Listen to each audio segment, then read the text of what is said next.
Hello বন্ধুরা, আজকে নিয়ে এসেছি পুঁই শাক চিংড়ি মাছ দিয়ে। তার জন্য আলু, পটল, বেগুন, কুমড়ো, কাঁচা লঙ্কা সবজি, পুঁই শাকগুলো ধুয়ে নিয়েছি ভালো করে ঝুড়িতে, যাতে পরিষ্কারভাবে থাকে। এরপরে যেটা নিয়েছি সেটা হচ্ছে চিংড়ি মাছ। দেখো চিংড়ি মাছের সাইজটা বেশ বড় আছে।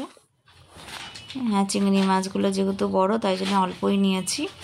এবার পরিমাণ মতন নুন হলুদ মাখিয়ে নাও চিংড়ি মাছটাতে, যাতে নুনটা সম্পূর্ণভাবে ঢুকে থাকে, না হলে ভালো লাগে না যে কোনো জিনিসে নুন না হলে।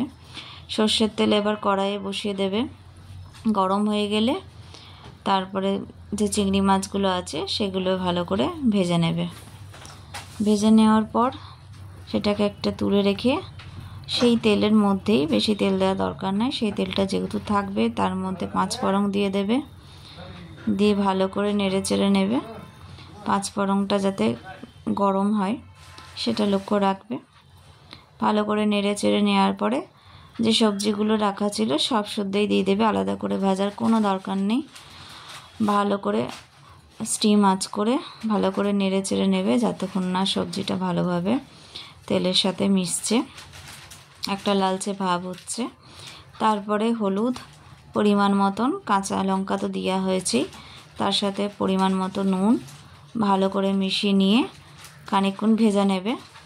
এবার ভেজে নেওয়ার পর পুঁই শাকটা দিয়ে দেবে। খানিকটা ভাজা হয়ে গেলে ভালো করে নেড়ে চেড়ে নেবে। পুঁই শাকে যেহেতু জল থাকে ওই জন্য বেশি জল দেওয়ার কোনো দরকার নেই, অল্প জল দিয়ে দেবে, দিয়ে ভালো করে ঢাকা দিয়ে রেখে দেবে। এবার মশলা বলতে কালো সর্ষে আর সাদা সর্ষে নিয়েছি।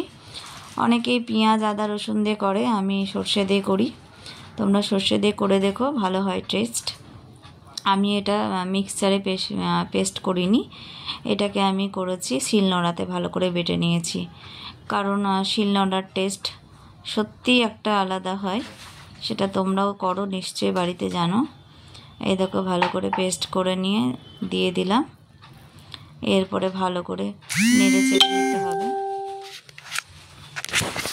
নেড়ে চেড়ে নাও, তারপর পরিমাণ মতন একটু নুনও দিয়ে দেবে, কারণ নুন যেহেতু বুঝতে পারোনি ওই জন্য একবার চেখে নিয়ে দেবে। আর চিনি দিয়ে দেবে, একটু ঝাল মিষ্টি হলে ভালো হবে। চিংড়ি মাছগুলো এবার দিয়ে দেবে। দেখো কত সুন্দর লাগছে। ভালো করে মিশিয়ে নেবে চিংড়ি মাছটাকে স্টিম আঁচ করে। এ দেখো হয়ে গেছে, জাস্ট খেতে দারুণ হয়েছে। তোমরা এইভাবে করে দেখবে, খুব ভালো লাগবে। যদি ভালো লাগে অবশ্যই বলবে, আমাকে লাইক করবে, কমেন্ট করবে। আবার অন্য কিছু রান্না দেখতে চাইলে অবশ্যই আমাকে জানাবে, আমি তোমাদেরকে সেই রেসিপিটা অবশ্যই দেখানোর চেষ্টা করব।